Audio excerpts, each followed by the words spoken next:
Ce n'est pas par la force, ce n'est pas par la force, ni la puissance, mais par mon esprit, dit le Seigneur.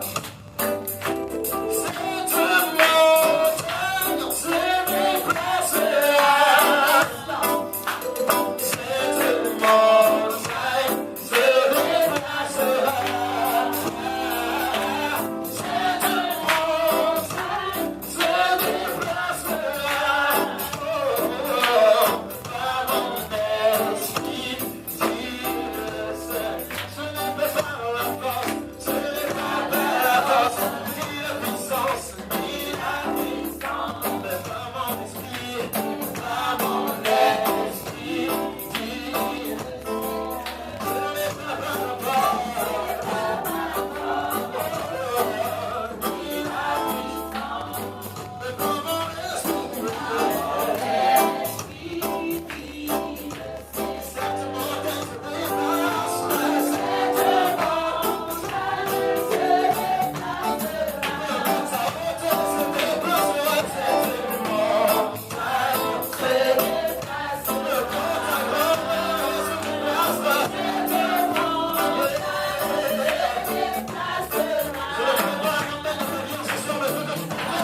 Dans le livre de Psaume 126.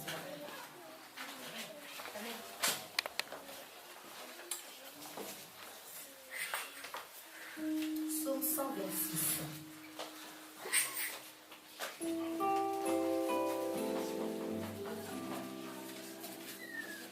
Psaume 126.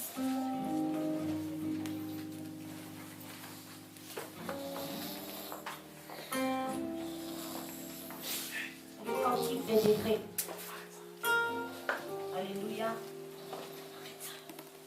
Je lis la parole de Dieu, Psaume 126. C'est bon?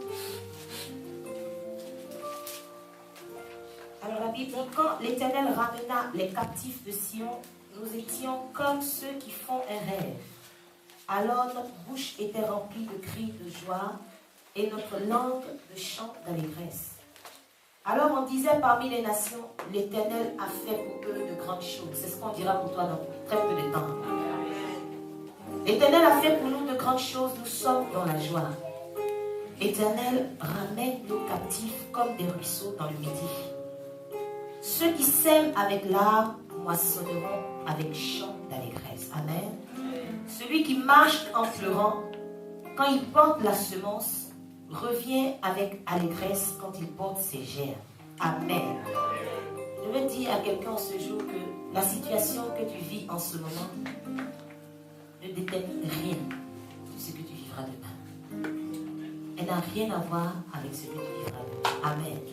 Car la Bible dit, celui qui marche en pleurant, quand il porte la semence, il revient avec allégresse quand il porte ses germes. Alléluia. L'attitude que tu as lorsque tu sèmes, ce n'est pas la même attitude que tu auras lorsque tu moissonneras. Alléluia. Donc c'est normal que lorsqu'on sème, on pleure. C'est normal. Alléluia. Alors le thème de mon message aujourd'hui, c'est Destination Jérusalem. Alléluia. On n'a rien à voir avec ce qu'on a lu. Alléluia. Dis à celui qui est à côté de toi, on va quelque part. Alléluia. Destination Jérusalem. Alors pourquoi je parle de la destination Jérusalem? Tout simplement parce que nous sommes en train de parler du psaume 126. Et le psaume 126, c'est le cantique des degrés. Amen. On peut aussi l'appeler psaume graduel ou chant des montées. Amen. Et vous allez voir qu'ils sont au nombre de 15. Dans les psaumes, vous allez voir qu'il y a 15 psaumes qui sont appelés les cantiques des psaumes des degrés. Il y a certains qui ont des auteurs inconnus. Il y en a où c'est Salomon, David. Mais la particularité de ces psaumes, c'est que plus de la moitié de ces psaumes expriment la joie. Alléluia. Et par contre, ce qu'ils ont en commun, c'est qu'au bout de tous ces psaumes, il y a une lueur d'espoir. Alléluia. Il y a une lueur d'espoir dans ces psaumes-là. Mais aujourd'hui, en quoi est-ce que ces psaumes nous concernent? Pourquoi est-ce que nous devons parler du psaume 126? Alléluia. Je suis aussi curieuse comme vous de savoir pourquoi m'attarder sur ce psaume-là. D'abord, ce qu'il faut savoir, c'est que les psaumes des degrés ont été conçus pour être chantés lors des 3 fêtes de pèlerinage. C'est le Seigneur lui-même qui a donné l'ordre au peuple d'Israël 3 fois par an. Montez, voilà ce qu'il y a à faire. Voici les fêtes qu'il faut respecter. Et ces 3 fêtes, il y avait la Pâque, la Pentecôte et la fête des tabernacles. Alléluia. Mais on voit qu'avant, toutes ces fêtes avaient un rapport avec l'agriculture. Alléluia. Par contre, lorsque nous lisons le psaume 126, on voit plus que ça rappelle des souvenirs. Amen. Donc, quelque part, ceux qui allaient faire les pèlerinages, ils se souvenaient de tout ce qu'ils avaient vécu en montant. Alors, pourquoi je m'adresse à toi aujourd'hui? Parce que toi qui es assis ici et moi aussi, nous faisons partie de ces pèlerins. Dis Amen avec moi. Donc c'est important de savoir dans notre marche où on va, qu'est-ce qu'on doit faire pour ne pas être oisif. Alléluia. Alors si on dit 3 fois dans l'année, aujourd'hui je veux dire à quelqu'un, ne t'attends pas à 3 fois à un temps spécifique, c'est tout le temps pour nous. Alléluia. Tout le temps nous devons nous souvenir de certaines choses. La dernière fois nous avons vu un peu l'évolution, les phases de l'évolution des chrétiens. Aujourd'hui c'est un peu quelque chose de complémentaire. Aujourd'hui, il faut que tu saches que dans ton évolution avec Dieu, d'accord. Dans ton évolution avec Dieu, dans ta montée vers cette cité céleste-là, tu ne dois jamais oublier ces 3 choses-là. Alléluia. Le peuple d'Israël, eux, ils montaient à Jérusalem. Nous, on va quelque part. Amen. D'abord, en montant, règle numéro 1, il faut être toujours dans la joie. Parce que la Bible nous dit, soyez toujours joyeux. Aujourd'hui, le Seigneur ne te dit pas, je comprends que oui, pendant ta marche chrétienne, pendant ta marche vers cette cité céleste, je comprends que tu aies des difficultés et tout. Mais aujourd'hui, c'est bien spécifié là-dessus, que c'est pour se souvenir. Alléluia. Aujourd'hui, toi, en tant que chrétien, je veux te dire quelque chose que tu dois retenir. Les rêves des autres, ça doit représenter des souvenirs. Le rêve d'un païen doit constituer ton souvenir à toi.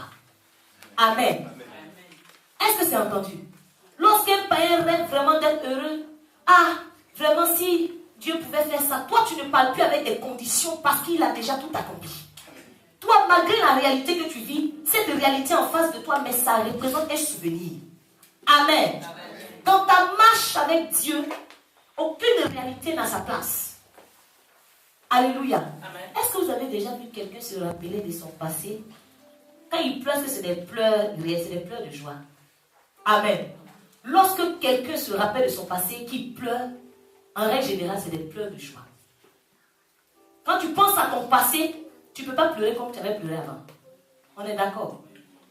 Donc aujourd'hui, pourquoi dans notre marche, pourquoi dans notre montée vers cette cité céleste-là, on pleure comme si on est dans la réalité? Amen. Est-ce qu'on peut se répondre à nous-mêmes? Voici des personnes qui montent vers cette cité céleste à qui le Seigneur a dit respecter 3 fêtes bien précises. La première fête, c'était la Pâque. Nous savons que Pâques, c'est l'action de passer. Donc Jésus est passé pour nous ramener de la mort à la vie. Amen. Donc on te dit dans ta marche, tu te souviens que Jésus t'a ramené de la mort à la vie. Mais toi en marchant, tu pleures parce que tu pleures comme quelqu'un qui est mort. Amen.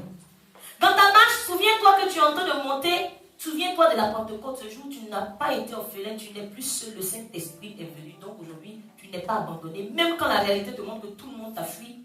Mais pendant que tu es en train de marcher, toi tu ris parce que tu dis, il y a un jour où quelque chose s'est passé lors de la Pentecôte. Et on me demande de monter en me souvenant de cela. Amen. On te parle aussi de la fête des tabernacles. Cette fête des tabernacles, en fait, ça mentionnait juste l'exode. C'est-à-dire la sortie d'Égypte.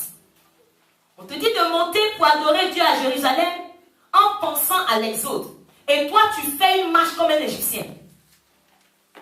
Comme quelqu'un qui est encore en captivité. Là, il y a un problème, vrai ou faux? On se dit, mais on va où? Alléluia. Lorsque tu es en train de faire ta montée, tu dois savoir que c'est important que tu meurs. Amen. Parce que la même fête des tabernacles, elle représente la fête de la récolte. On demande de fêter, c'est ce que les gens appellent communément la fête de la moisson. Les gens, ils fêtent ça. Alléluia. Nous, ça va représenter quoi pour nous? Ça a un sens. Je ne veux pas parler de beaucoup de choses, je veux juste m'arrêter sur le mot tabernacle. Alléluia. Je veux juste m'arrêter sur tabernacle. Pourquoi? Est-ce que mon attention est attirée sur le tabernacle? Pourquoi je dois m'arranger dans ma marche avec le Seigneur à vivre éternellement? Je me dis que là où je vais, de toutes les façons, je suis destiné à vivre éternellement. Pourquoi? Pour que je puisse participer aussi à la fête de la récolte au retour du Seigneur. Va au fond. Définition, c'est quoi un tabernacle? On va revenir dans le message tout à l'heure, mais c'est important qu'on comprenne un peu qui nous sommes.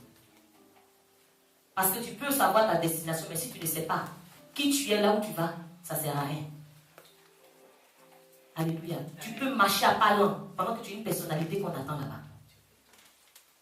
Beaucoup de personnes connaissent la destination, mais comme elles ne savent pas qui elles sont, elles traînent des pas pendant qu'on a besoin d'elles. Pourquoi je dois vivre éternellement? Qu'est-ce qui se passe dans cette histoire? On parle de tabernacle. Quand on lit la Bible, on voit le tabernacle ici. On voit le tabernacle. Mais en quoi est-ce que ça me concerne? Pour que le Seigneur me dise, dans ma marche, pense, souviens-toi de la fête des tabernacles. Alléluia. Ça me concerne parce que je suis un tabernacle, moi aussi, mais un tabernacle pas comme les autres. Dis amen avec moi. Dis à celui qui est à côté de toi, tu es un tabernacle pas comme les autres. Alléluia. Vous savez, le tabernacle, c'était cette tente-là qui abritait les tables de la loi. Le peuple d'Israël, lorsque le Seigneur va donner la loi à Moïse, il a dit, en tout cas, j'ai envie d'habiter au milieu de mon peuple. Mais lorsque je regarde le cœur du peuple, franchement, ils ne sont même pas prêts à habiter les 10 commandements que j'ai donné, la loi que j'ai donnée. Donc, il va donner des dimensions. Il dit, construis un tabernacle. Et puis, ce tabernacle va abriter l'âge du témoignage. Voilà comment est-ce que le Seigneur a demandé qu'on puisse... Voilà comment le tabernacle est arrivé dans cette histoire. Et ce qu'on doit savoir, c'est que le tabernacle était mobile. Donc, partout où le peuple passait, il soulevait son tabernacle, il continuait son chemin avec. Il soulevait l'arche, il y avait des sacrificateurs spécifiques pour cela. Il soulevait, il continuait le chemin. Donc, toute leur marche dans le désert, c'est ce qu'ils ont fait. Alléluia. Lorsque nous-mêmes on regarde, on voit qui vit dans des tentes. Normalement, ceux qui vivent dans des tentes, c'est qui? C'est des indigènes. Amen. Ceux qui vivent dans des tentes, ce sont des indigènes. Ce ne sont pas des indigènes. Aujourd'hui, nous vivons dans des maisons. Celui qui va construire sa cabane quelque part, c'est un indigène. Aujourd'hui, je vais vous dire le véritable problème du chrétien. Tu veux savoir notre problème? Alléluia. Lorsque vous prenez le dictionnaire, quand on vous donne la définition d'une tente, on vous dit que c'est les premières habitations qui étaient construites par l'être humain. Et c'était couvert de toiles. C'était des habitations mobiles pour répondre aux besoins de se déplacer du peuple. Amen. Un peu met sa tente ici. Lorsqu'il voit qu'il n'y a plus d'eau, par exemple, il se dit, ah, je déplace ma tente, je vais à la recherche de l'eau. Quand je trouve de l'eau quelque part, je dépose la tente là. Quand l'eau finit, je cherche encore. Donc, c'est comme ça. Mais le problème des chrétiens, c'est que les chrétiens vivent comme ça aujourd'hui. Alléluia. Premièrement, le chrétien n'a pas compris qu'on ne peut pas se construire seul. Alléluia. Le chrétien n'a pas compris qu'on ne peut pas bâtir sa vie seul. Les tentes à l'époque, elles étaient construites par l'être humain. Mais quand on regarde dans la Bible, quand le Seigneur a déclaré de construire le tabernacle, il va donner lui-même les dimensions, les proportions. Il va dire, voici telle personne, tout le monde doit participer à cela. La même Bible te dit que si l'Éternel est bâti, celui qui bâtit, bâtit en vain. Nous sommes des tentes pas comme les autres. Mais à partir du moment où nous refusons que le Seigneur lui-même il donne les dimensions, il donne l'orientation qu'il faut, il y a un problème. Le chrétien se comporte comme avant. Pourtant, on est dans une nouvelle ère. On est d'accord. Le chrétien n'a pas compris aujourd'hui que tu n'es pas simplement une personne qui doit abriter l'état de la loi. Mais la loi doit trouver un véritable appui dans ton cœur. Alléluia. Le tabernacle, il abritait la loi. Je crois que si le Seigneur avait trouvé un véritable appui dans le cœur du peuple d'Israël, il n'allait pas leur demander de faire un tabernacle qui se promène avec. Mais aujourd'hui, on voit que le chrétien se borne à écouter seulement la parole. Le chrétien est juste un abri. Il abrite un tout petit peu dans ses oreilles, après, la parole ne trouve même pas d'assise. Alléluia. Ces temples-là, même quand ce sont des hommes qui demandaient qu'on puisse les construire, elles avaient une toile. Mais aujourd'hui, toi, il faut que tu saches que tu n'es pas un tabernacle comme n'importe quel tabernacle. Parce que toi, tu es recouvert du nom du Tout-Puissant. Simplement parce que les mains se sont lavées. Amen. Donc tu ne peux pas te comporter comme quelqu'un qui n'a pas de couverture. Le vent ne peut pas venir détruire ta vie. Mais c'est quelqu'un qui comprend. Aujourd'hui, les indigènes se déplaçaient de ville en ville avec leur tente. Pourquoi? Parce qu'ils avaient des besoins. Mais aujourd'hui, cette ombre qui te couvre, elle répond à tous tes besoins. Alors c'est inutile d'être un chrétien mobile. Amen. Aujourd'hui, on est des chrétiens mobiles. On a la capacité de se retrouver dans 36 endroits en même temps. Juste parce qu'on veut répondre à un besoin spécifique. C'est parce qu'on n'a encore rien compris. Qu'en fonction de la couverture que tu as, peu importe le lieu où tu te trouves, cette couverture, elle répond à tes besoins. Nous ne sommes pas des nomades. Alléluia. Pour nous déplacer de lieu en lieu, il faut réaliser une fois pour de bon que tu es une tente pas comme les autres. Tu ne peux pas te comporter comme une tente que les hommes ont construite. Une tente qui s'est faite seule. Lorsqu'un besoin se présente à toi, on voit comment est-ce qu'on est. On est tellement bousculé qu'on cherche automatiquement à aller dans des endroits, voir même tout ce qu'il ne faut pas faire, juste parce qu'on a envie de répondre à ce besoin-là. On n'a pas besoin aussi d'aller d'église en église à la recherche d'une solution, tandis qu'on est couvert de la solution. Alléluia. Est-ce que le chrétien peut comprendre une fois de temps? J'ai pour habitude de dire, quand tu es destiné à quelque chose, peu importe le lieu où tu te trouves, elle va aller te trouver là-bas. Peu importe. Tout dépend de la disposition de ton cœur. Tout dépend de la disposition de ton cœur. À partir du moment où un lieu réussit à influencer ta vie, c'est que toi-même, ta vie a des influences internes. Alléluia.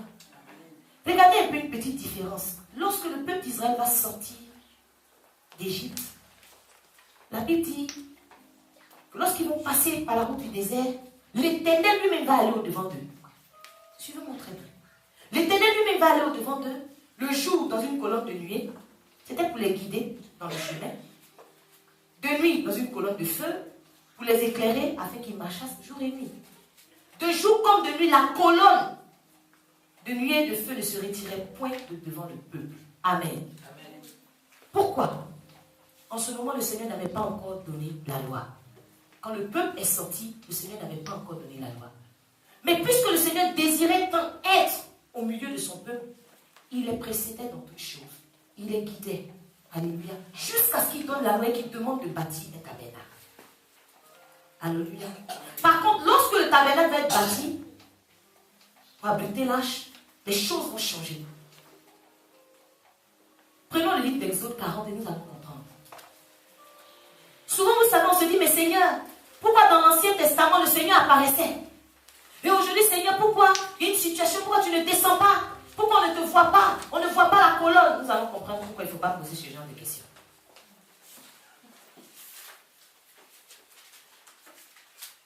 Parce que par moment, dit Jésus, le Seigneur n'a point changé. Mais Seigneur, tu te présentais à Moïse. Pourquoi tu ne te présentes pas à moi aussi? Je veux te voir, viens marcher devant. Je veux te voir. Le Seigneur désire être au milieu de son peuple. Alléluia. Alors la Bible nous dit dans le livre d'Exode 40, je lis à partir du verset 34, même au verset 31, la Bible dit que Moïse, Aaron et ses fils s'y lavaient les mains et les pieds. C'est-à-dire après que l'ouvrage ait été fait. Après que le tabernacle a été construit, tout était mis en place. La Bible dit que Moïse et Aaron vont laver les pieds. Lorsqu'ils entraient dans la tente d'assignation et qu'ils s'approchaient de l'autel, ils se lavaient comme l'Éternel avait ordonné à Moïse. Alors il va dresser le pavis autour du tabernacle et de l'autel et il mit le rideau à la porte du pavis. C'est ainsi que Moïse acheva l'ouvrage. Lorsque l'ouvrage fut achevé, alors la Bible dit que la nuée ouvrit la tente d'assignation et la gloire de l'Éternel remplit le tabernacle. Alléluia. Ça nous rappelle quoi? Ça nous rappelle lorsque Jésus a fini l'ouvrage et qu'il est parti, la gloire a rempli le peuple qui était assis tranquillement, le Saint-Esprit les a remplis. Alléluia. Ça nous rappelle cela. Moïse ne pouvait pas entrer dans la tente d'assignation parce que la nuée restait dessus et la gloire de l'Éternel remplissait le tabernacle. Aussi longtemps que durait leur marche, les enfants d'Israël partaient quand la nuée se levait de dessus le tabernacle. Et quand la nuée ne se levait pas, ils ne partaient pas jusqu'à ce qu'elle se levât. Ça signifie qu'ils dépendaient de cette nuée-là. Alléluia. La nuée de l'Éternel était de jour sur le tabernacle et de nuit. Il y avait un feu aux yeux de toute la maison d'Israël pendant toute leur marche. Alléluia. Nous disons destination Jérusalem. Nous sommes en train de partir quelque part. Il faut qu'on sache tout ce qui nous couvre. Il faut qu'on sache qui nous sommes. Comment nous sommes surprotégés. Qui nous sommes réellement. On a vu qu'à partir du moment où la gloire de Dieu a rempli ce tabernacle-là, le peuple ne pouvait rien faire. Tant que Dieu n'avait pas décidé quoi que ce soit. À partir du moment où la gloire de Dieu te remplit, tu ne peux rien faire sans la volonté de Dieu. Donc tu ne peux pas te permettre aujourd'hui de te retrouver ça et là. Tu attends l'orientation de Dieu. C'est pour ça que je dis que nous ne sommes pas des tabernacles mobiles. On voit qu'avant, il n'y avait pas la loi, le Seigneur marchait au-devant du peuple. Mais maintenant que la gloire de Dieu nous a couverts, maintenant que nous dépendons du Saint-Esprit, ce tabernacle vivant, c'est nous. Viens, amène avec moi. Amen. La Bible dit que nous sommes la colonne et l'appui de la vérité. Alors je disais à Dieu, on s'attend à ce que Dieu vienne devant nous, qu'il marche au-devant de nous. Mais Dieu dit qu'il s'attend à toi qui est représenté comme une colonne et l'appui de la vérité. Il compte sur toi pour que ce soit toi comme étant la colonne maintenant qui marche par la lumière de ton témoignage au-devant de ceux qui n'ont pas encore Christ. Pour les éclairer. Il compte sur la vérité qui est en nous, c'est-à-dire la parole de Dieu, pour guider son peuple. Est-ce que chacun peut voir la mission que nous avons? Aujourd'hui, la Bible dit que c'est toi la maison de Dieu. Tu es l'église du Dieu vivant. Donc c'est l'église du Dieu vivant qui est en train de marcher. La Bible dit que tout le temps où le peuple d'Israël a marché, cette gloire-là ne les quittait pas, de jour comme de nuit. Alors je vais dire à quelqu'un, toute ta marche vers le Seigneur, N'aie même pas peur. Parce que tu es recouvert. N'aie même pas peur. Parce que jour et nuit, le Seigneur déclare dans sa parole qu'il ne sommeille ni ne dort. Il est le gardien de ton âme. Quand on ne comprend pas bien, on se demande, mais comment? Mais parce qu'il s'est posé sur toi. Il ne va nulle part. La Bible dit que tu es le peuple de Dieu, en qui habite l'Esprit de Dieu. Tu es l'habitation de Dieu en esprit. Voilà que le peuple d'Israël, il chantait ces degrés-là en allant faire les 3 fêtes à Jérusalem. En partant chaque année, 3 fois, il chantait, il partait. Mais toi, durant toute ta marche, il faut voir que c'est la maison de Dieu qui est en train de se déplacer vers cette maison céleste. Donc ton attitude ne doit pas être comme pour tout le monde. La Bible dit que nous sommes un édifice bien coordonné. Donc personne ne peut dire qu'il a été fait au hasard. Quand on parle d'un édifice bien coordonné, c'est-à-dire qu'il y a un architecte, l'architecte des architectes, qui a pris son temps pour bien positionner pierre sur pierre. Alors les gens se lèvent et commencent à marcher comme des aventuriers, comme des gens qui sont nés, qui sont le fruit du hasard. Mais tu ne peux pas te lever et vouloir bâtir ta vie. Dieu a bien déjà ficelé les choses. Il sait qu'une pierre va s'asseoir là. Toi, tu quittes là-bas, tu vas même emmener des gens même dans ton édifice. Après, tu marches comme ça. Tu te dis, Dieu a mal fait son travail. Pendant que tout était déjà préparé. Cet édifice-là que nous sommes attend juste la touche finale de l'architecte pour devenir cette cité céleste-là. Alléluia. En ce moment, je peux dire à quelqu'un, vous savez, nous sommes la résidence de Dieu sur terre ici. Celui qui pense qu'il va avoir une maison spéciale de Dieu, ou bien il va avoir une maison spéciale de Dieu dans l'église, c'est lorsque toi tu viens, moi aussi j'arrive, tous les ustensiles de la résidence sont réunis. Ce n'est pas le bâtiment. C'est toi qui donnes la valeur à ce bâtiment-là. Il faut savoir qu'en tant qu'ustensile de la maison de Dieu, tu as de la valeur. C'est pour ça que Nebuchadnezzar, lorsqu'il a pris le peuple pour aller en captivité, il a ramassé tous les ustensiles sacrés de la maison de Dieu, il a bâti ça dans son palais. Son fils même a fait une grande fête, il a ramassé, puis il buvait du vin dedans. Parce qu'il sait. Il connaît ta valeur. C'est pour ça que lorsque l'ennemi arrive dans une église, il ne prend pas ceux qui n'ont pas encore compris quelque chose. Il s'attaque à ceux qui sont des ustensiles de valeur. Alléluia. Il s'attaque à eux parce qu'il sait qu'ils ont de la valeur. Mais il n'en fait pas bon usage. Le fils de Nebuchadnezzar a bu du vin pour s'enivrer.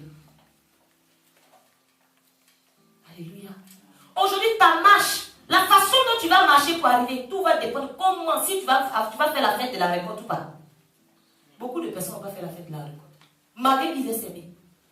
C'est à cela Dieu va dire, je ne t'ai jamais connu. T'imagines un peu, tu vas travailler pour Dieu soi-disant. Et à la fin, il dira, je ne t'ai jamais connu. C'est que tu as travaillé, tu ne vas pas avoir le temps aussi de moissonner. Ça fait trop mal, bien aimé. Aujourd'hui, lorsqu'on a vu tout ça, est-ce que quelqu'un peut me dire, avec le tabernacle que nous sommes, quelqu'un peut nous rendre mobiles? Une situation difficile peut te rendre mobile? Est-ce qu'une situation difficile peut t'emmener à passer d'un stade à un autre? Ce n'est pas possible. Parce que Jésus est la pierre angulaire. Toi, tu es fondé sur lui. Qui peut déraciner Jésus? Si toi, tu es la maison de Dieu sur terre ici, qui peut venir te déraciner? Il faut avoir affaire à Jésus d'abord. C'est lui qui fait partie des fondements. Alléluia.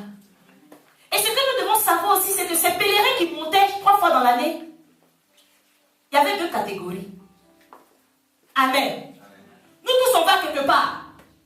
Mais c'est 2 catégories de personnes. Tout le monde fait son cheminement. Mais demande à chacun ce qu'il va faire là-bas. Tout le monde est chrétien. Mais demande à chacun quel genre de chrétien es-tu. Lors de ce pèlerinage, la Bible nous dit qu'il y avait le peuple. Alors eux, ils montaient à Jérusalem pour assister aux festivités. Amen. Ils partaient, si on dit que se rappelle la Pâque, ils partaient voir le show que les gens allaient faire. En tout cas, chaque année, c'était leur travail. Dans la maison de Dieu, il y a beaucoup de personnes qui viennent assister aussi. Et la deuxième catégorie, c'était les prêtres, les sacrificateurs. qui montait des degrés, les marches du temple, en chantant ces cantiques de degrés-là. Parce que ces cantiques sont faits pour ça. Sur le chemin de Jérusalem, il y en a qui chantent avec la joie, ils sont contents. Oh, Dieu a fait de grandes choses pour nous. Oh, on se souvient vraiment, il nous a fait sortir d'Égypte. Mais ils vont pas assister. Simplement. Mais il y en a qui partaient jusqu'à monter sur les marches. C'était les sacrificateurs et ils partaient pour effectuer leur ministère. Donc nous tous sommes là quelque part. Mais chacun entre les parties. Pour une raison bien précise. Alléluia. On voit aujourd'hui que tant que tu n'as pas compris dans quelle catégorie tu te trouves, tu ne peux pas aller à une autre dimension. Parce que vous allez bien constater que le peuple ne franchissait même pas les marches pour monter au temple. Et il restait sur la route de Jérusalem. Si tu marches sur une surface plane, tu veux évoluer à quel moment? Tu veux te voir en haut à quel moment? Mais celui qui commence, qui a compris qu'il a un ministère, qui a compris qu'il a une mission accomplie sur cette terre, lorsqu'il met un pas, il se souvient. Oh, Dieu nous a fait passer de l'amour à la vie. Il monte jusqu'à ce qu'il atteigne ces 15 degrés-là. Jusqu'au retour. Aujourd'hui, bien aimé, tant que tu ne réalises pas, en tant que qui tu montes à Jérusalem, tu ne pourras pas interpréter tout ce qui se passe dans ta vie. C'est important. On n'est pas des vagabonds. On ne peut pas se lever, dire qu'on est en train de faire notre marche spirituelle, même dire que je suis le tabernacle du Seigneur, et puis marcher comme ça.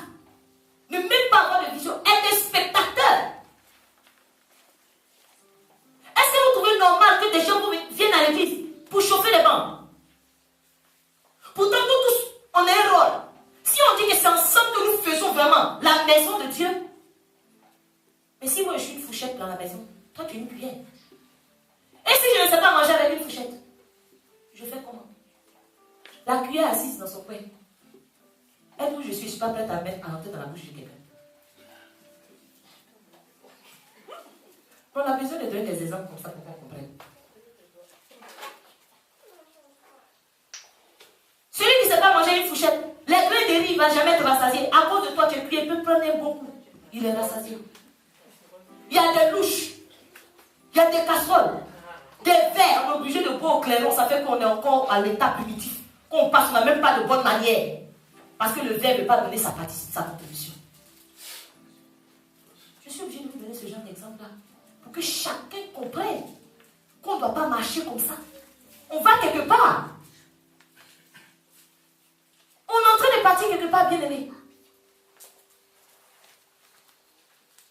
La vie de celui qui est né pour servir Dieu est différente de celui qui pense qu'il est venu en visite. Généralement, excusez-moi, ceux qui se plaignent beaucoup dans la maison de Dieu, c'est ceux qui n'ont pas compris qu'ils sont nés pour servir Dieu.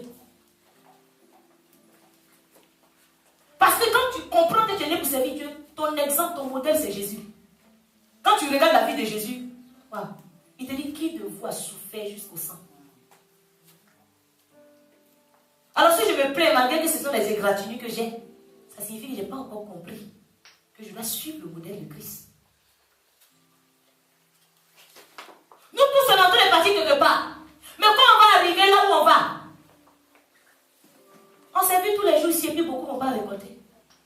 La Bible dit à celui à qui on a confié beaucoup, on va ajouter encore. Celui à qui on a confié peu, qui n'a pas fait, on va arracher. Maintenant imaginez peut-être 2 grains que tu as planté, on risque de prendre me donner. Ça fait mal. Bien aimé, on va où? Est-ce qu'aujourd'hui tu as compris dans quelle catégorie de pèlerin tu es? On peut mentir à quelqu'un, mais on ne peut pas se mentir à nous-mêmes. On ne peut pas se mentir. Toi-même, tu te connais. Si on dit que tu es utile dans la maison de Dieu, il faut te demander aujourd'hui, mais en quoi je suis utile même? Parce que si on se posait ce genre de questions, on allait vraiment se lever des choses de Dieu. Tu es utile en quoi? Ah, posez-vous la question. Demande à celui qui a posé toi-même, tu fais quoi ici? Parce que le Seigneur dit quoi? Si c'est pour écouter, si c'est pour le louer, l'acclamer, si tu ne viens pas, il va prendre caillou. Donc si tu dis, tu acclames, tu es là, inutile. Les cailloux peuvent faire ça.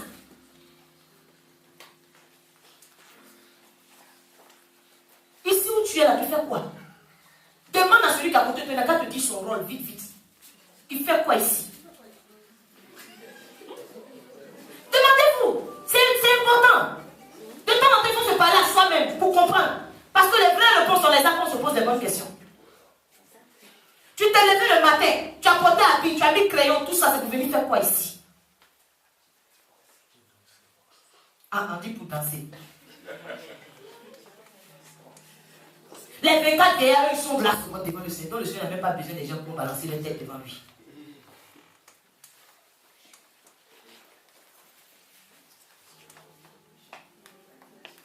Tu as demandé, ton voisin t'a dit ce qu'il fait ici. Il fait quoi? C'est secret. Vous imaginez un peu?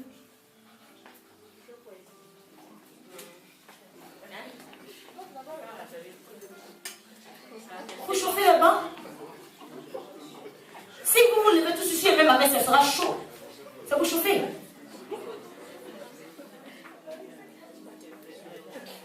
Alléluia. C'est une question qu'il faut se poser à la maison. Quand tu te lèves le dimanche, tu es bien sapé, tu viens me demander faire quoi? Il faut se poser ces questions. Parce que tout ça, c'est ton cheminement. C'est ta marche vers la destination finale. Parce que si tu ne te poses pas les questions maintenant, tu risques d'arriver à la destination la même façon dont tu as commencé. Maintenant, si tu es convaincu que toi, tu dois aller assister, au moins c'est un choix. Tu ne pourras pas dire, Seigneur, c'est pas moi qui ai fait ça, tu n'auras rien à dire. Au moins, on sait que toi, tu es déjà dans une catégorie de ceux qui n'ont rien fait. Mais si tu penses que tu as un rôle à jouer, comme je dis là, ce n'est pas dans les bâtiments. Même quand tu es chez toi, tu es utile pour le royaume en quoi? Quand tu te lèves du lundi jusqu'au samedi, avant de venir ici dimanche, tu as fait quoi? Et puis Dieu même va t'acclamer pour dire, ah, non. À part manger, dormir, et prendre le téléphone pour critiquer. Parce que quelqu'un qui vit comme ça, il vit comme un vagabond. On ne peut pas vivre comme des aventuriers. Pourtant, on a une destination. Un aventurier, il ne sait pas où il va finir. Toi, tu as une destination. Tu as un objectif. Et pourquoi tu vis comme un aventurier? Qui se lève, il ne sait même pas. Qu'est-ce qui va se passer demain? Oh, je ne sais même pas ce qui va se passer demain. Tu ne peux jamais savoir parce que à chaque jour suffit sa peine. Tu ne sauras jamais. Franchement, si vous rentrez chez vous, regardez vos semaines. En dehors, même parce que ce n'est pas dimanche seulement qu'il y a un jour. En dehors, vous êtes utile en quoi? Habitation, le Seigneur, vous êtes des colonnes. Qui peut être éclairé? Toi, tu es devant qui? Et puis me dire, ah, à cause de celui-là, ton témoignage, je peux marcher les yeux fermés même quand je suis à lui. Qui? Qui peut dire à cause de ce qui est dans le ventre de celui-là, ah, la vérité, la parole là? Je sais que tout mon chemin, je vais quelque part. Qui? On te dit, voilà un petit verset, mais tu ne peux même pas interpréter. C'est pas normal. C'est pas normal, bien aimé. Dieu ne fait pas de favoritisme. Dieu ne peut pas permettre à telle personne d'interpréter même un verset, un mini verset. Et toi, tu lis cette Bible, tu ne comprends rien. Ça signifie que tu n'accordes aucun intérêt. Amen. Quand quelqu'un accorde un intérêt, même si tu veux travailler dans une société, tu vas dormir sur Internet pour voir ce qu'ils font. Même le nom du grand-père du patron, tu vas chercher. Juste parce que tu as envie d'impressionner. On ne s'intéresse pas aux choses de Dieu. Pas du tout. Amen. Vous savez, le Seigneur m'a ramené sur sa vie. Il dit, tu sais, ma vie, en fin de compte, j'ai vu que mon passé était utile. Dis Amen avec moi. Lorsque vous lisez le psaume 126, il commence à parler du passé. Et le Seigneur me dit, mon passé était utile. Alors, ce qui est utile, c'est quoi? C'est quelque chose qui a un rôle efficace. Quelque chose qui est profitable. Et son présent était nécessaire. Amen. Quelque chose qui est nécessaire, c'est dont la présence rend seul possible. C'est-à-dire que s'il n'est pas là, dans la logique, c'est qu'il ne peut pas ne pas être. Quand on dit ça, c'est nécessaire, ça signifie qu'il est incontournable. Il ne peut pas ne pas être. Il est là, et puis il est là. Obligatoire. On ne dit pas utile, mais on dit très utile. Et son futur devait être évident. C'est-à-dire que son futur devait être clair, indiscutable. Amen. Et lorsque Jésus a fait son cheminement, on a vu tout ça. En en suivant le chemin de la croix, il a pleuré. Ses larmes étaient utiles, vrai ou faux? Les larmes de souffrance du Seigneur étaient utiles. Elles étaient utiles parce qu'elles allaient être profitables. Alléluia. Et sa mort qui a été constatée, il est mort, on a constaté qu'il était mort. On a dit qu'il est mort, c'était quelque chose d'effectif, présent, là. Et cette mort était nécessaire. Pourquoi la mort de Jésus était nécessaire? Jean 12 nous le dit. Il dit, sur le grain de blé qui est tombé, en terre ne meurt, il reste seul. Mais s'il meurt, il porte beaucoup de fruits.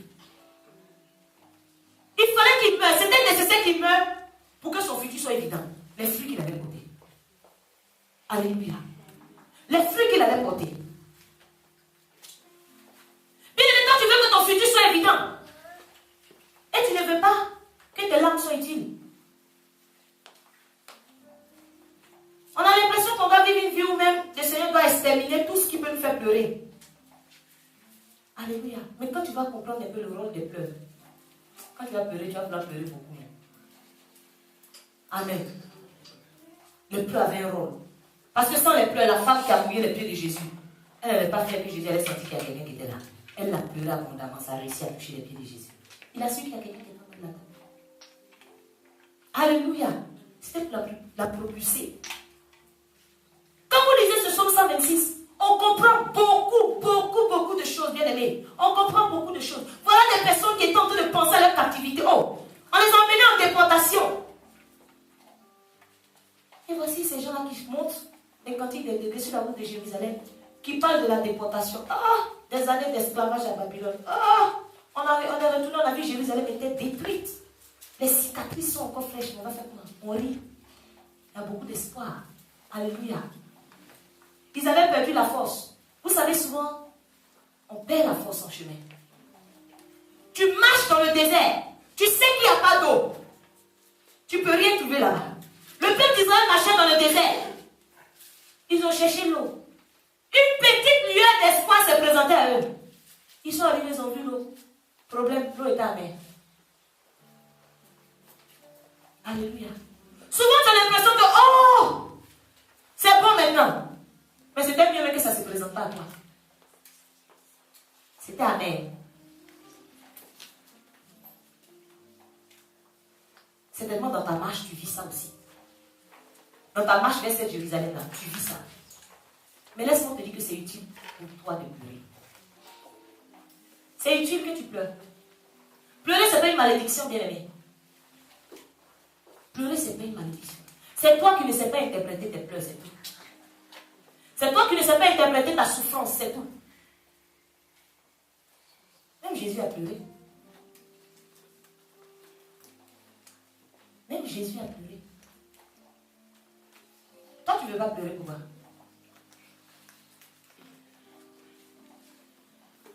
Alléluia. Vous savez, une vie et beaucoup d'ennemis, c'est important. Dis amen avec moi. Parce qu'il faut des ennemis. Il faut des gens qui disent du mal. Comme ça, lorsque quelqu'un dit du bien de toi, on a l'impression qu'on n'a jamais entendu le bien. Quand quelqu'un a l'habitude d'entendre des vilaines choses sur toi, des méchancetés, le jour que quelqu'un dit quelque chose qui est vrai, tout le monde veut l'écouter. Hein? Mais lui, il sort d'où? Tu es le seul qui dit du positif sur la personne. Et il est plus écouté. Alléluia. Une vie difficile avec beaucoup d'ennemis, c'est utile. Jérémie a vécu comme ça et il se plaignait. Le Seigneur dit, mais si tu vas avoir un avenir heureux, ça c'est évident. Tu as beaucoup d'ennemis, mais ils ne peuvent rien faire. Mais c'est important que tu aies des ennemis parce que mon Dieu doit les forcer à t'adresser des supplications. Ça fait très mal quand tu énerves quelqu'un et puis on lui dit, obligé, demande pardon. Ça peut tuer. Mais le Seigneur dit en son nom, tout genou doit fléchir. Quand on parle de fléchir, ça signifie qu'il y a peut-être une résistance, donc on oblige la personne obligée de capituler. Mais c'est trop facile si lui seul vient se mettre à genoux. C'est pas bon. Tu dois avoir des ennemis. Parce que ça fait rire. Lorsque le Seigneur oblige tes ennemis à te demander pardon, ça fait trop rire. Lorsque le Seigneur oblige tes ennemis à se rabaisser devant toi, ils te regardent, ils savent qu'ils tu les détestes, eux aussi te détestent. Mais les gens dans une position, ils n'ont pas de choix. Il y en a qui préfèrent se suicider même.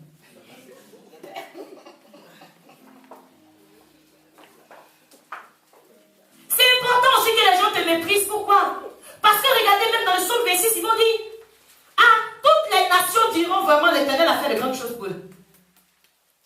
Pourquoi ces nations vont dire l'Éternel a fait de grandes choses? Parce que ces nations ont assisté à sa souffrance.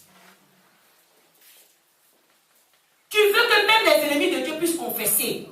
Ils sont obligés d'assister à ta souffrance. Souvent, le Seigneur peut te faire souffrir auprès de ceux qui le méprisent. Pourquoi? Parce qu'il a besoin que ceux-là, ils assistent à ta souffrance. Parce qu'ils doivent la clamer tant convenable.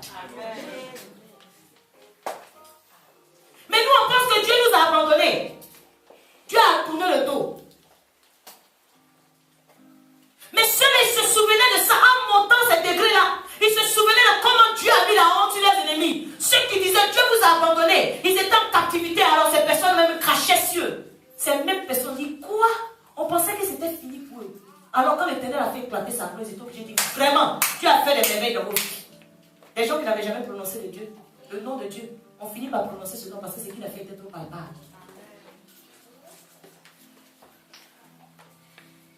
Leur témoignage est utile. Aujourd'hui, ta souffrance est utile pour remplir ta bouche. Celui qui n'a pas souffert n'a pas beaucoup de mots. Arrivé dans le vie, celui qui ne connaît pas la souffrance, sa prière est trop courte. Il ne sait pas ce qu'il va dire à Dieu. Il a vu de lui, il est bon, il est puissant. Seigneur, tu reviens bientôt. Jésus, je t'aime. Vous avez quand même l'empris. C'est trop simple. Jésus, tu es gentil. Je t'aime, toi qui vis là-haut. Écoute, un toi qui a ses problèmes à côté. Il a fini de parler, il va parler même en langue. Dans son intimité. Sa bouche est remplie de paroles. Ça, c'est la souffrance.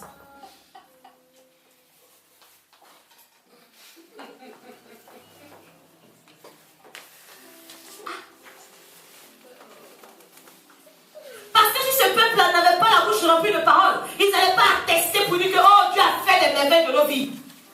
Bien aimé, quand tu n'as pas souffert, tu minimises ce que Dieu fait. Quand tu n'as pas souffert, tu minimises ce que Dieu fait. Celui qui n'a pas d'eau à boire, quand il voit l'eau de pluie, il dit ah, Dieu merci. Et celui qui a l'habitude de boire de l'eau, quand il voit de l'eau de pluie, qui va prendre ça? Il cherche à boire et vient. Il quitte un cristalline. Quand tu vois le comportement de celui qui a souffert, par rapport au comportement de celui qui n'a pas connu la souffrance, tu sais que lui là, où on entend les parties, lui ne va pas arriver là-bas. Parce que ce que j'ai vécu, celui qui commence à vivre ça sur ce chemin-là, il va quitter. Mais toi, tu as guéri. Maintenant, faites attention, écoutez quand les gens prient. Souvent, la souffrance, ça fait que tu ne peux même pas. Elle souffrait tellement. Elle ne pouvait plus parler. Elle était là.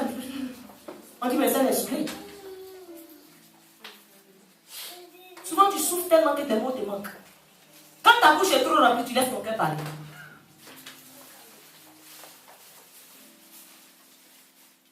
La souffrance est utile pour remplir ta bouche, pour préparer ta bouche. Ta bouche doit commencer à s'habituer au chant d'allégresse et au témoignage. Donc la souffrance est là pour commencer à préparer ta bouche à ça. Ah! Quelqu'un qui est habitué à demander beaucoup, lorsqu'il faut témoigner, il témoigne vite. Il n'a pas honte. C'est celui qui est timide. Pour témoigner, c'est trop compliqué. Mais quelqu'un qui a la souffrance a déjà tordu dans tous les sens. Une petite grâce, il va témoigner tous les dimanches ici. Il n'a pas honte. Il sait d'où il vient. Et puis il sait où il va aussi. Alléluia. Alors je vais dire à quelqu'un, quand le peuple dit Seigneur, change mon sort, bien aimé, Dieu te dit que le Seigneur a déjà changé ton sort. C'est toi qui ne sais pas interpréter ce que tu vis, c'est tout. Quand Dieu dit tout est accompli, nous sommes dans les temps de grâce. Quand tu connais ta vie, toi tu rends grâce seulement. Le matin tu te lèves, tu ris aux éclats. Tu regardes les montagnes, tu dis mais oh toi de mon chemin, il va passer. Tu ne sais pas que tu ne devais pas te placer ici. Tu minimises la montagne. David a regardé Goliath, il dit, mais toi, si je te considère, je n'ai pas une épée sur toi. C'est caillou parce que c'est oiseau qui est là. C'est comme ça. Quand tu sais où tu vas, quand tu sais sur quoi tu es destiné, il y a des choses que tu acceptes facilement. Amen. Alors le Seigneur me disait une chose, il dit, mais est-ce que vous savez pourquoi celui qui a marché en pleurant, il a porté la sémence? Quand il revenait, il était dans la joie. Amen. Alors le Seigneur me dit, mais quand tu plantes une graine dans le sol, il faut que la pluie arrose. Il dit oui. Quand la pluie arrose, ça pousse. Il dit oui. Quand ça pousse, il récolte, tu es content. Il dit oui. Il dit ah. Mais quand la sémence est en toi, c'est quelle pluie qui va arroser? Mais tu ne sais pas que tes larmes constituent une pluie. Amen.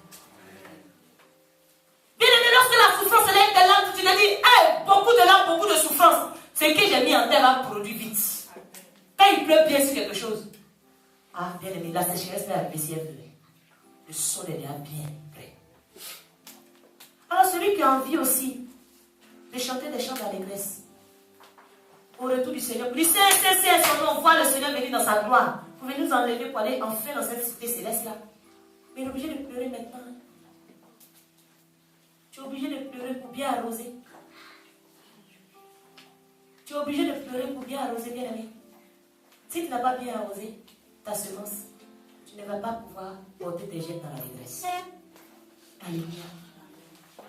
Quand j'ai dit destination Jérusalem, c'était pour montrer où eux ils partaient. Malgré cela, regardez un peu. Dans quel état d'esprit ils étaient? Dans les souvenirs. Mais pour toi aujourd'hui, c'est destination nouvelle Jérusalem.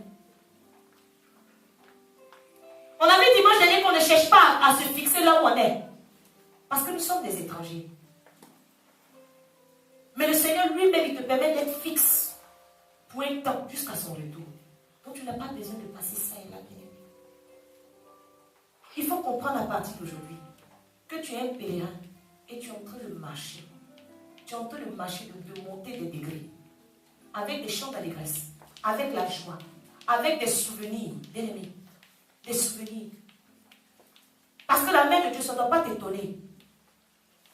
Le peuple d'Israël, lorsqu'ils ont vu, ils ont dit, ah mais on pensait qu'on était dans un rêve. Quand ils ont vu la main de Dieu, ils ont dit, mais nous on pensait qu'on rêvait. Mais ils ne rêvaient pas. Bien aimé, quand la bénédiction va venir, il faut que la bénédiction sente que c'est quelqu'un qui a habitué à ça. Dans son esprit déjà. Ça ne peut pas t'étonner. Quand quelqu'un te dit, ah, sois béni, tu es étonné, pourtant tu es béni depuis la création. Alléluia. Destination Nouvelle Jérusalem, bien aimé. À partir d'aujourd'hui, toute ta marche, il faut savoir que tu as une destination. Et tu ne peux pas te comporter comme tout le monde. Sauf si tu as décidé d'aller assister aux festivités. Je prie aujourd'hui que le Seigneur nous permette d'interpréter tout ce que nous vivons. Que le Seigneur nous permette d'interpréter son langage dans nos vies. Parce que si tu n'arrives pas à interpréter le langage de Dieu, tu ne pourras pas continuer la marche. Il y a trop de choses. On va beau te parler. On va beau t'expliquer que la Bible dit fortifie-toi, prends courage. Face à la réalité, le courage n'a pas de place. Mais il faut que tu saches, quand tu sais qui tu es, c'est ce qui te donne de l'espoir. Quand tu sais où tu vas, ça te donne de l'espoir. Quand tu sais ce que Dieu veut faire avec toi, tu es rempli d'espoir parce qu'il a déjà fait. Avant que tu sois, lui, il était. Amen. Vraiment, en rentrant chez nous, posons-nous les bonnes questions. Posons-nous les bonnes questions.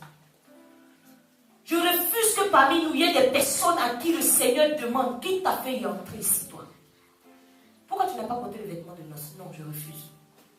Il faut que toute cette marche que nous sommes en train de faire, qu'on puisse profiter aussi de la moisson. Il faut que la fête ou la récolte, nous tous on soit là. Pour être aussi dans la gloire avec le Seigneur. Alléluia. On va se tenir de pouvoir rendre gloire à Dieu. On va demander au Seigneur vraiment de nous donner, de comprendre qui nous-mêmes nous sommes. De comprendre qui nous sommes. Quand vous regardez la vie de toutes ces personnes qui ont eu vraiment une histoire avec Dieu, c'est des personnes qui ont beaucoup souffert. C'est des personnes qui ont beaucoup souffert. La Bible dit qu'il a plu à Dieu de faire passer Jésus par la souffrance. Il dit, mais Seigneur, comment tu peux dire qu'il t'a plu de faire passer Jésus par la souffrance? Donc ça signifie que quand tu as le choix de Dieu, la souffrance est inévitable. Parce qu'elle a un sens. Parce qu'elle est utile. Elle est utile. Peut-être que jusqu'à ce jour, tu avais dit que parce que tu étais maudit, peut-être que tu souffrais ces choses-là. Mais le Seigneur te dit aujourd'hui, ça n'a absolument rien à voir. Tu faisais fausse route.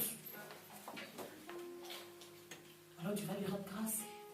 Si tu penses que tu veux lui demander pardon pour toutes les fois où tu n'as pas su interpréter son langage, pour toutes les fois où tu as pensé, tu as toi-même appelé la malédiction pendant que même Satan était là, et dit, mais qui peut maudire celle-là?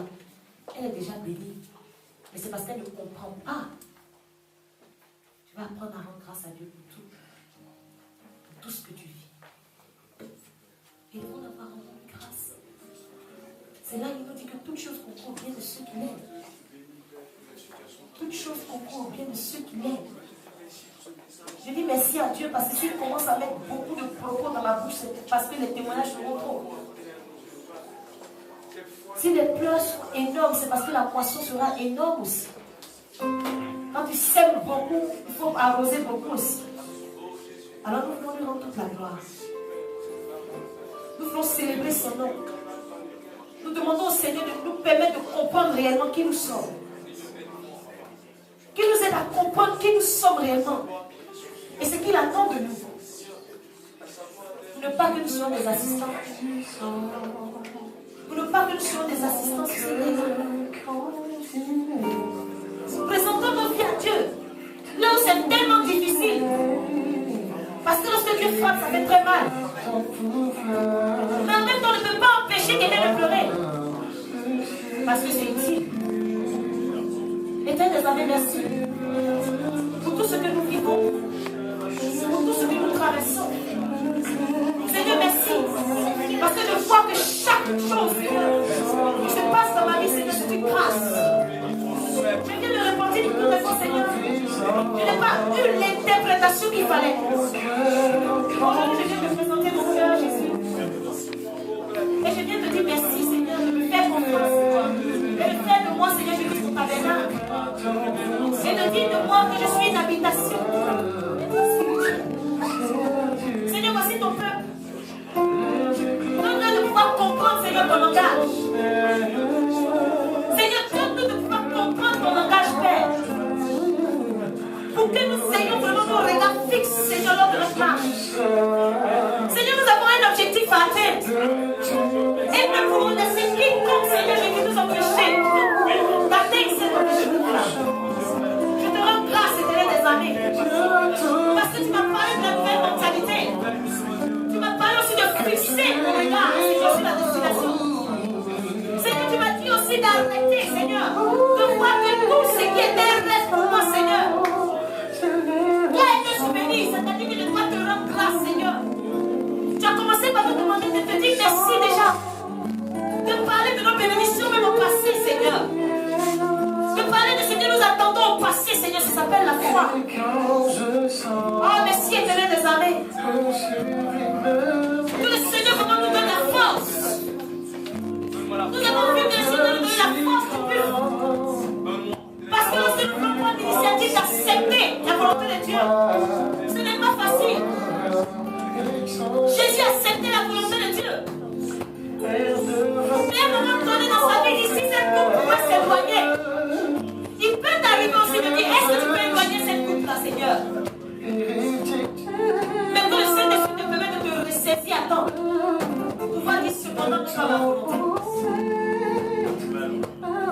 C'est une bonne nouvelle pour nous que nous sommes la maison de Dieu. Depuis longtemps, tu t'es dit certainement que Seigneur, je t'invoque dans ma vie, je ne te crois pas. Mais le Seigneur dit que lui, il désire demeurer au milieu de son peuple. Il désire habiter dans ton cœur. Mais si tu ne le vois pas, c'est parce qu'il n'a pas trouvé de place dans ton cœur. Parce que sa parole n'a pas trouvé de quoi faire racine dans toi. C'est pour cette raison que tu te lamentes tout le temps, tu as l'impression qu'il n'est pas là. Il dit, je suis à la porte de ton cœur. Moi, je suis à la porte de ton cœur. Mais si tu as décidé de me consulter à l'extérieur, tout dépend de toi. Je ne connais pas l'état de ton cœur, mais je sais que le Seigneur frappe à la porte de ce cœur-là. Parce qu'il a envie d'habiter dans toi. Parce qu'il a décidé que toi, tu sois sa maison ici. Alors, pourra-t-il trouver un refuge? Est-ce que sa parole pourra trouver un refuge dans nos cœurs? Est-ce que nous pouvons prendre l'initiative de nous borner, ne pas nous borner à l'écouter seulement, mais à l'accepter, à la recevoir? Est-ce que nous pouvons dire la parole de Dieu? Pendant longtemps, nous n'avons pas pris soin de toi. Mais je vais prendre l'initiative, vu que je sais que c'est toi-même que j'évoque depuis. Depuis longtemps, Seigneur, je ne te vois pas dans ma vie. Il dit, mais je suis la parole. Cette parole s'est faite chair. Elle est partie, l'enfant, le libérateur, le consolateur, le Saint-Esprit. Tu ne peux pas dire que tu es le Saint-Esprit et dire que tu ne vois pas la main de Dieu. Ce n'est pas possible. Parce que tu pouvais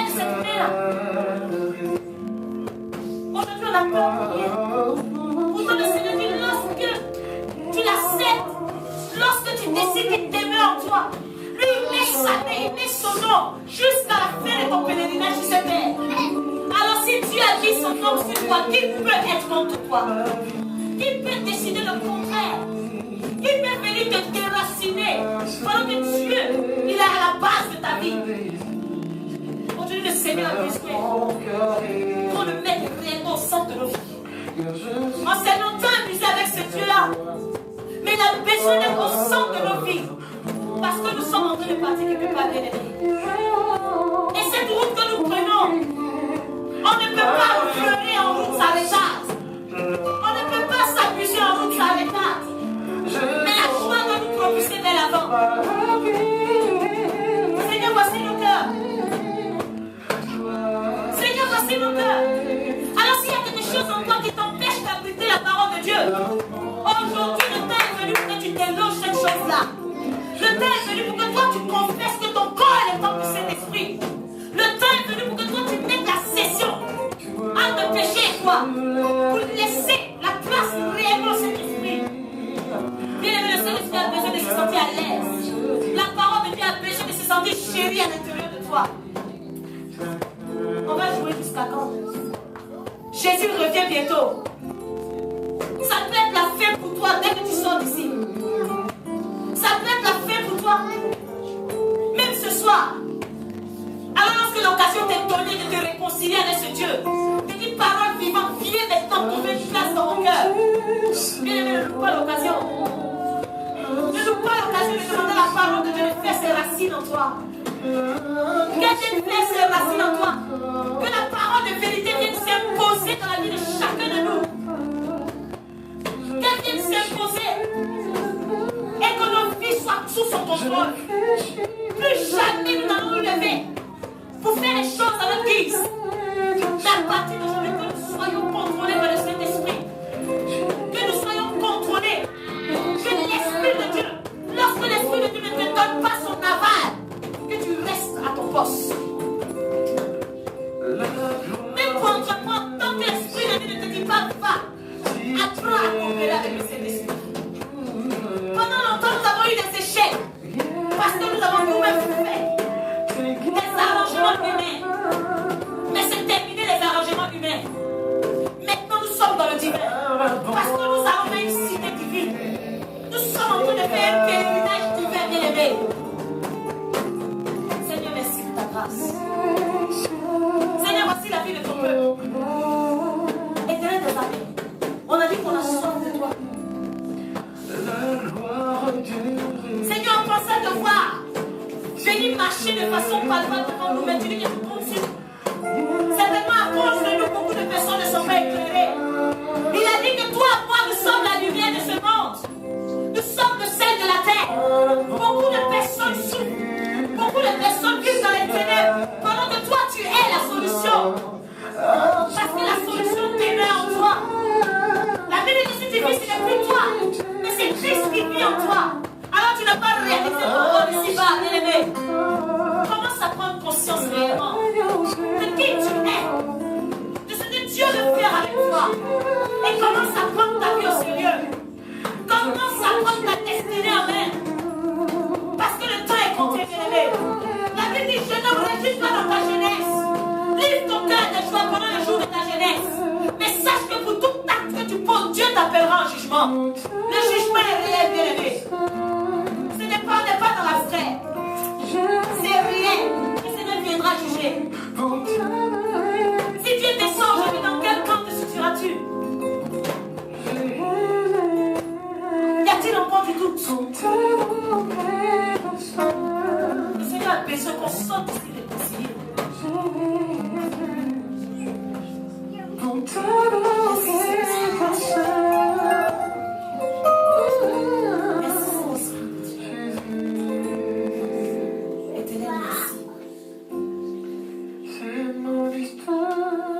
Certainement tu es là, tu as envie de prendre une initiative avec Dieu, mais tu te dis, tu as l'impression que tes efforts sont vains. Tu te dis, j'ai vu que la parole demeure en moi, mais lorsque je commence, je n'arrive même pas. Je sens qu'il y a quelque chose qui m'empêche. Tu peux venir pour que nous prions pour toi, car la Bible déclare que Dieu nous a donné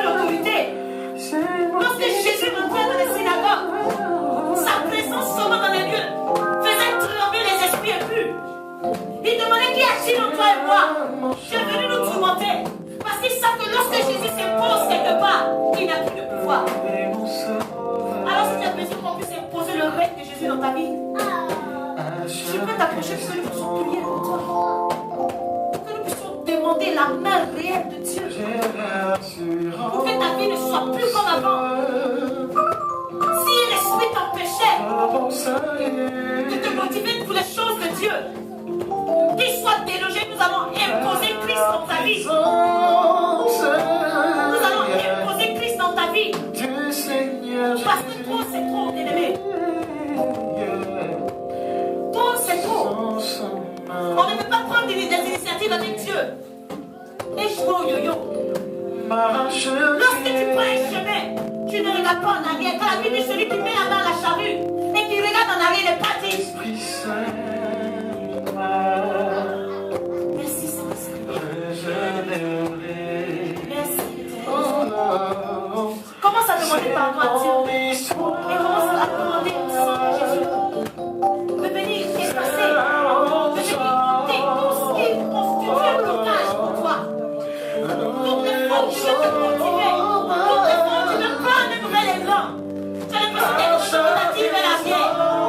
Au nom de Jésus, touchez nous ce Dieu.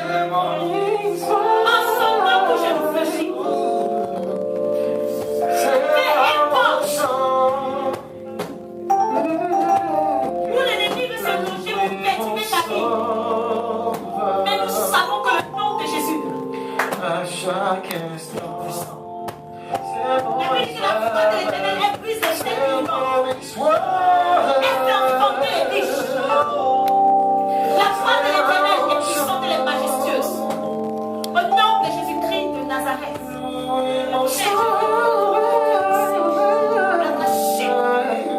À chaque instant.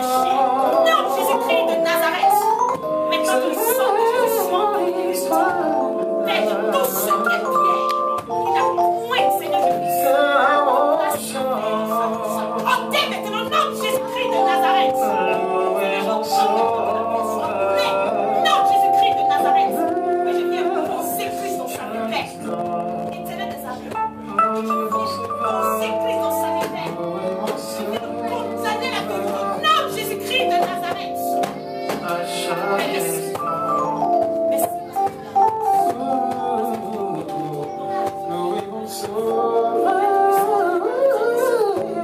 Éternel des armées, tu nous laisses au cœur.